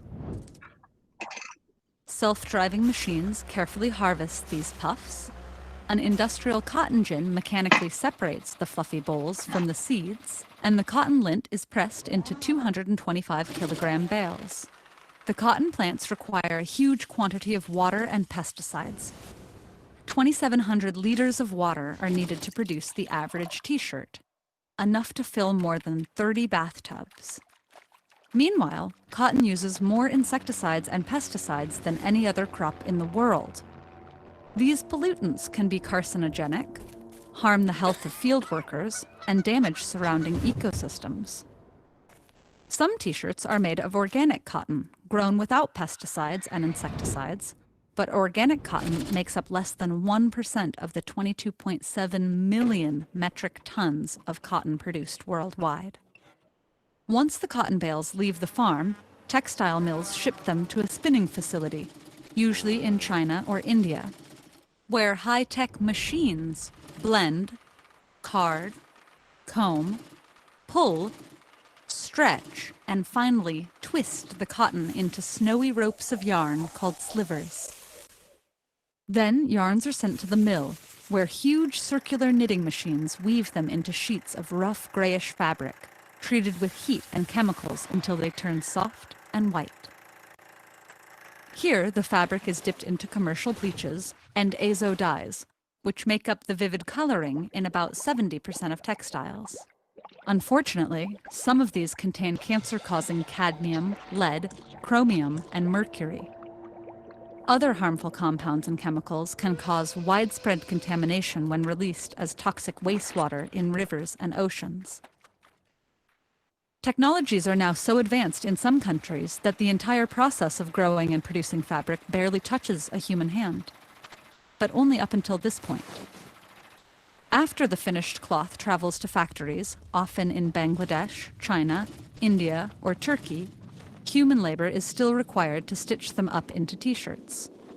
Intricate work that machines just can't do. This process has its own problems. Bangladesh, for example, which has surpassed China as the world's biggest exporter of cotton t-shirts, employs 4.5 million people in the t-shirt industry, but they typically face poor conditions and low wages. After manufacture, all those t-shirts travel by ship, train, and truck to be sold in high-income countries, a process that gives cotton an enormous carbon footprint. Some countries produce their own clothing domestically, which cuts out this polluting stage. But generally, apparel production accounts for 10% of global carbon emissions. And it's escalating. Cheaper garments and the public's willingness to buy boosted global production from 1994 to 2014 by 400% to around 80 billion garments each year. Finally, in a consumer's home, the t-shirt goes through one of the most resource-intensive phases of its lifetime. In America, for instance, the average household does nearly 400 loads of laundry per year, each using about 40 gallons of water. Washing machines and dryers both use energy, with dryers requiring 5 to 6 times more than washers. This dramatic shift in clothing consumption over the last 20 years, driven by large corporations and the trend of fast fashion, has cost the environment, the health of farmers, and driven questionable human labor practices. It's also turned fashion into the second largest polluter in the world after oil. But there are things we can do. Consider shopping secondhand. Try to look for textiles made from recycled or organic fabrics. Wash clothes less and line dry to save resources. Instead of throwing them away at the end of their life, donate, recycle, or reuse them as cleaning rags. And finally, you might ask yourself, how many t-shirts and articles of clothing will you consume over your lifetime? And what will be their combined impact on the world? When we produce TED-Ed videos about the environment, we often think about the young people who subscribe to this channel.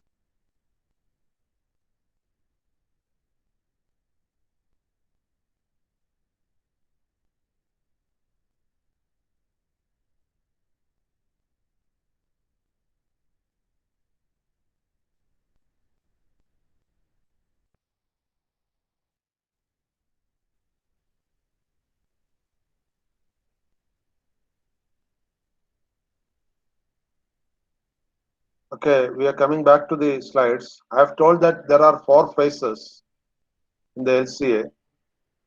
That phase 1 is goal and scope.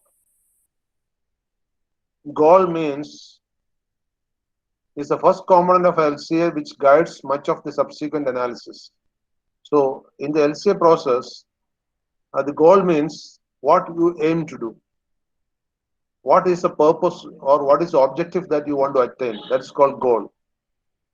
So a goal statement should have your intention, your reasons, and to whom you are doing it, and a comparison of these things. That is required for the goal statement. Whereas a scope, it provides a background information and details of methodologies which you are going to use, and it is giving a layout of the report which you want to produce out of it. So the first phase of life cycle assessment should have a goal and scope. So scoping is a bigger term, whereas the goal is well defined. Goal is the definition or the target, and scope is the mission. Say for example, in vision is where we want to reach ultimately, and mission is where we have to proceed to. So similarly, goal is our target, and scope is the way or path which we would like to have just for life cycle assessment. See the next slide.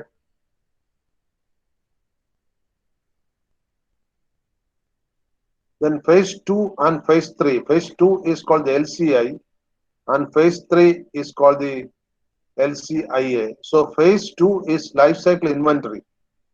Life cycle inventory means you prepare a total list of what all things are required for the life cycle assessment.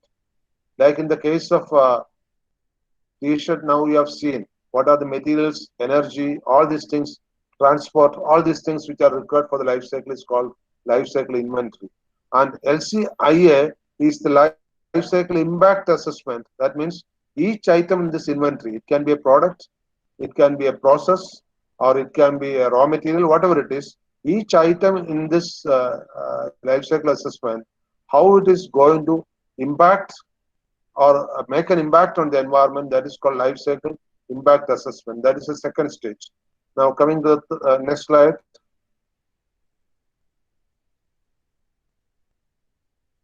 Phase 4 is how you interpret. The life cycle assessment sometimes becomes very subjective and very relative, because say something which may not be definable in quantitative terms will become a problem for us. Say you are throwing a cloth into the ground.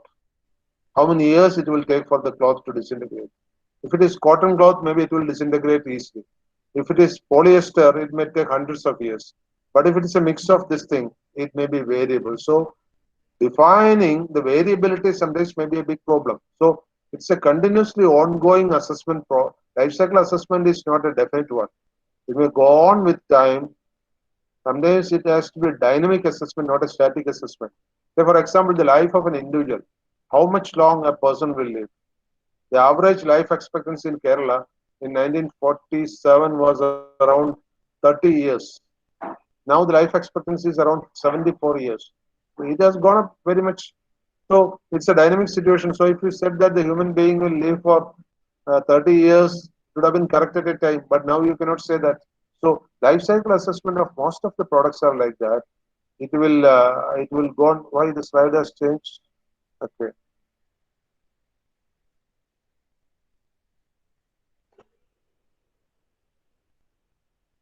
It's a continually ongoing program. You cannot say it is definite for these many years. That is why it's a dynamic system. And then the inventory analysis and impact assessment results we have to review periodically. Inventory may not change much, but the impact assessment will go on changing. Inventory means the raw materials and efforts and energy, etc. required very slightly will change, because only in the production stage something may change. But the impact assessment will change drastically, because as the time right now, the impact assessment of a product in the pre-COVID era may not be the impact assessment in the COVID era. It may not be same in the post-COVID era, because the input which is coming to it. Say for example, you are having one production center. The transportation facility used for that production center also would have come in the impact assessment. But whereas now, if you take the life cycle assessment, people would have come on their walking, their own foot, walking, they would have come now. So that assessment will slightly change. So life cycle assessment can have such dynamic changes.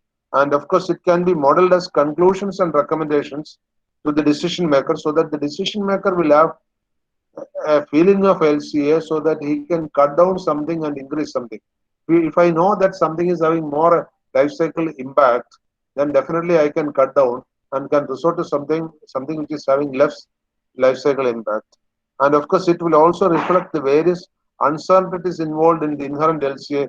The inherent LCA can have a lot of uncertainties. For example, if one raw material which you prescribed for a production is not available, you will have to change it for another raw material, which is an uncertainty which is imposed in the midway. These things can all happen in the thing. And of course, now coming to the next slide.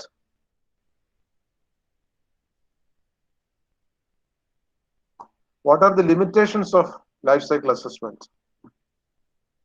Life cycle assessment is not a complete assessment of all environmental issues. It is actually, see, the real thing may be a live video, whereas life cycle assessment may be a photograph. This is the difference. The real video, something can come unexpected or change, whereas in a photograph, you are having a stationary look at it. You are not having a dynamic look at it. So that difference is always there in the life cycle assessment. You predict something, you foresee something, you anticipate something, and the real thing that can have a change. So definitely in the life cycle assessment, you have so many uncertainties to take care of.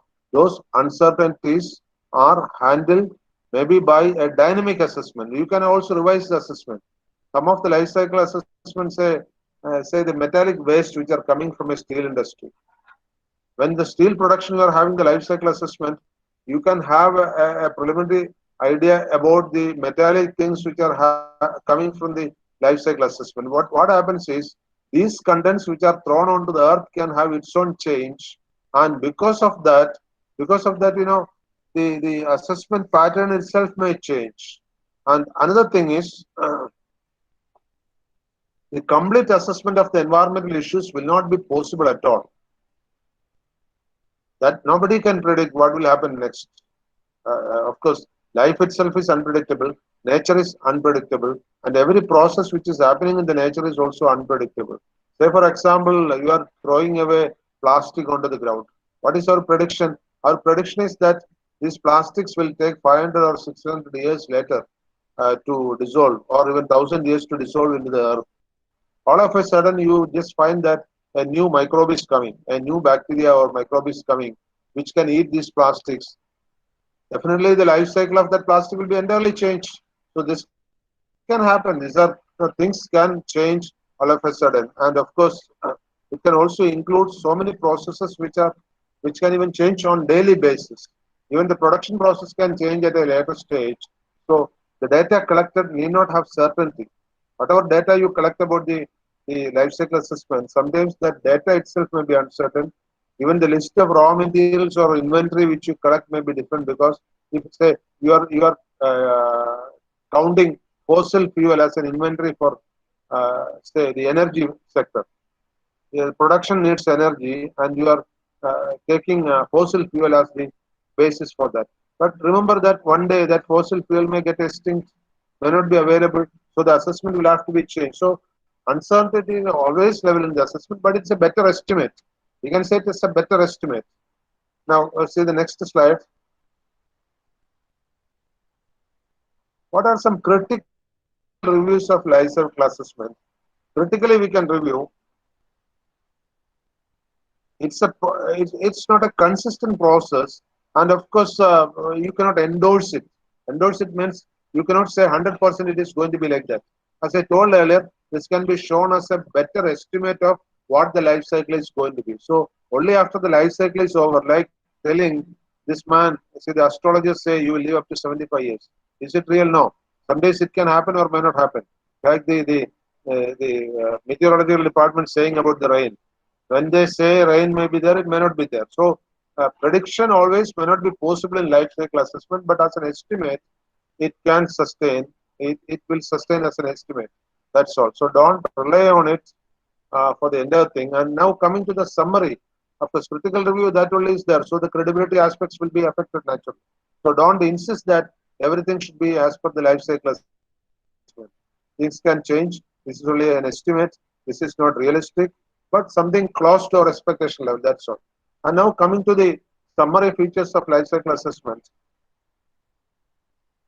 There is a systematic procedure for doing it. That is a better advantage. Instead of simply saying this will have an effect of 100 years on the environment, we have got a procedure for doing it. Like in environmental impact assessment, we have got a metrics method called the Leopold matrix. I'll discuss it when we come to there. In that matrix, there's a systematic procedure for doing the environmental impact assessment. So similarly, In life cycle assessment, there's a systematic procedure for saying that, okay, this is going to be the life cycle, at least by the present terms and conditions, by the present procedures which are existing. This is going to be the life cycle we can predict at least, or it is an inference which we can reach at. And of course, amenable to the data confidentiality in the present condition only we are doing it. The data confidentiality, whatever information we get right now, may change in later stages. So the data availability and the data stringency may change, and we can just presume that in the years to come, even the notions may change, the belief system may change, so the life cycle assessment also may change. Okay.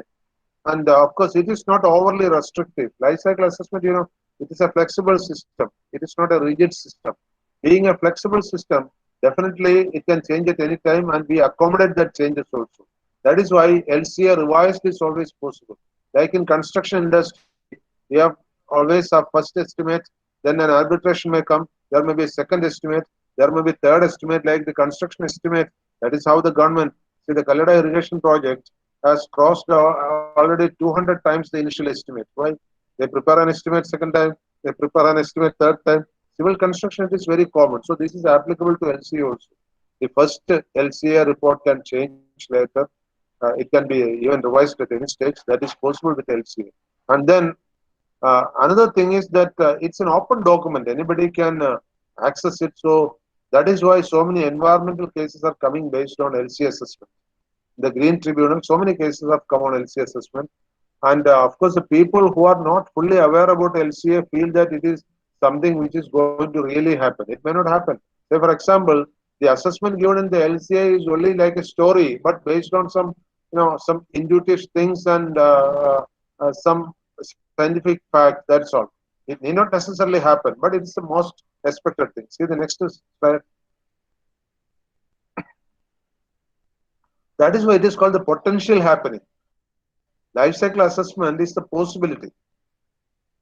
It's not guaranteed. It's a possibility. So LCIA and LCA results in environmental issues based on characterization of factors. Say, for example, how you assess the factor, how you foresee the factor, how you define the factor, how you do the inventory control. Based on that, the LCIA and LCM may change. That is also there. Moreover, it's an iterative process. It is an iterative process in the sense means, based on something only something else is deduced. Based on that thing, the new thing is deduced. So if something goes wrong, say like in a building, if the columns collapse, everything will collapse. Like that, if the first assumptions or presumptions are going wrong, the LCA assessment may go wrong. So as a person who knows the basic of LCA, when you are seeing an LCA document, don't think that this is going to be the ultimate thing. This is the most expected. In project management, we have got three estimates: the pessimistic estimate, the optimistic estimate, and the most probable or most expected estimate. So life cycle assessment is the most expected estimate of something which we presume will happen to a product at the end of its life, throughout its life and at the end of its life. See the next slide. So one more slide earlier I added, which I removed later, because that slide says that it is advisable to go for a life cycle assessment wherever possible. For example, in a family, it is advisable to go for a budget if you are living in a short income. It is advisable to go for a budget in the beginning of the month, so that at the end of the month you don't have anything reserved for your daily livelihood. Similarly, it is advisable to go for a life cycle assessment for any product, for any project. Even project can have life cycle, product can have life cycle, so that we can have some advanced planning as to what can happen at the end of the project or at the end of consumption of this product. We will have an idea. So life cycle assessment is an advised system, not a compulsory system. And no environmental regulations make it compulsory. Even for projects which are very having high impact, environmental impact assessment is compulsory. In India also, many projects of specific streams, environmental impact assessment, EIA. EIA I will discuss in another session. EIA is compulsory, but LCA is never compulsory. LCA is optional in most of the things. But in some of the EIA, we also say that life cycle assessment can be conducted, because life cycle assessment is also more presumptive And because of that, the erratic nature of the life cycle assessment, a lot of legal disputes also can come from the life cycle assessment. It will be just like predicting a person's age, and if he is dying before that, the astrologer may be killed. So that danger we don't want. So LCA has to be very thought out matter. And now we have got 2-3 minutes more. I think in my sessions you didn't used to have question session. Today we have got some 5 minutes more. If anybody wants to ask some questions, you are most welcome. I'll come to the chat room. If anybody wants to ask something from any topic which we discussed so far, I'm seeing the chat now. Please give any question because we don't have time for oral questions. So anything you can put on the chat box. You have only 3 minutes more.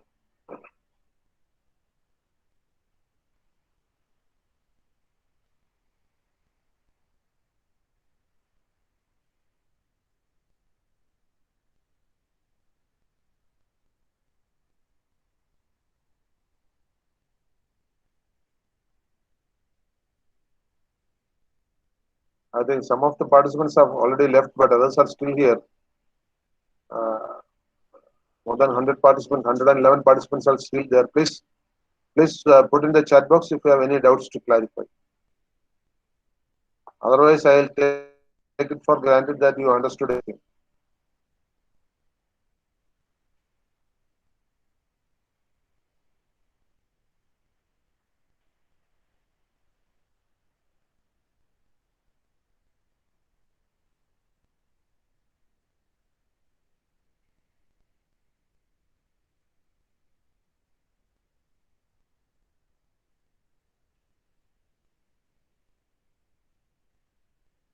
Okay, since there are no questions or doubts, yes, that's a question.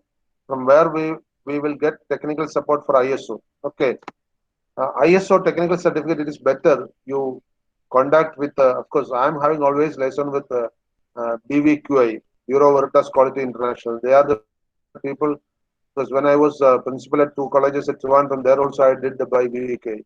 In my present college also I did with BVQI. So BVQI people I like because BVQI is a French organization. They have got somewhat good deal with people. Of course, many of their auditors are also known to me. So you just browse. If you want, I can post the BVQI people's phone number also here, whether it is on my mobile. I'll just now give the BVQI number so that you can contact those people and liaise with them. They will provide everything. They are consultants basically, but if you want to go for any other people, you are free. This is one agency, that's all. I told there are scores of agencies. Now I have got 3 BVQA number. I think the present number is Sunil, of course. If he is not currently doing it, you just contact this number. He will 94463 94463 22959.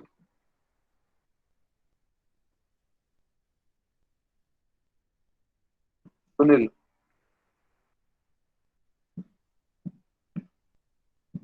Sunil of BVQI.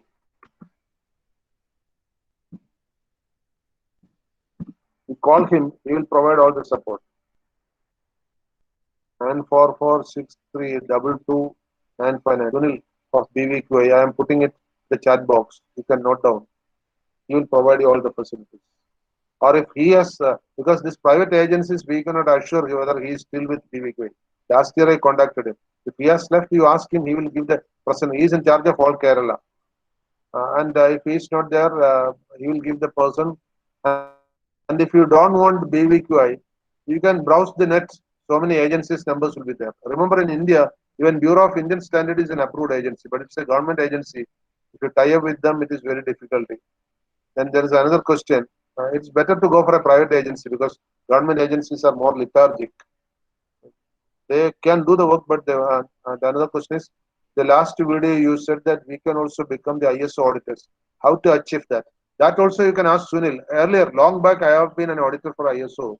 At that time, the agencies used to ask us, used to come to engineering colleges and used to ask the senior people who are having some tie-up with the industries, whether you can be an auditor. If you are having some tie-up with industries, they used to come and ask you. That is how I became. But now it is better you ask Sunil whether auditors training programs are there right now. Now you have to pass an examination to be an auditor. Earlier, long back, it was not there. Now it is there. Sunil also will help you in becoming an auditor. Sunil is also an auditor, though he's associated with, he's basically an engineer. You can talk to him. He will tell you how to become an auditor right now with BVQA, because different agencies do appoint. ISO directly doesn't appoint anybody. These are the agencies who want auditors. So on website, you can just search ISO auditors. If there is any vacancy, you can see it. Apply to them. They may ask whether you have got a training certificate. You attend an auditor training. That is costly. Nowadays, the auditor's training is very costly, but you will get that returned when you audit something. Right. Become an auditor in your hardcore area. If you are a mechanical engineer, become an auditor in mechanical. Don't go for other streams. Mechanical engineer are going for auditing in computer science may not be advisable, though you may be able to do it. The core competence always should be maintained. Okay. No other questions?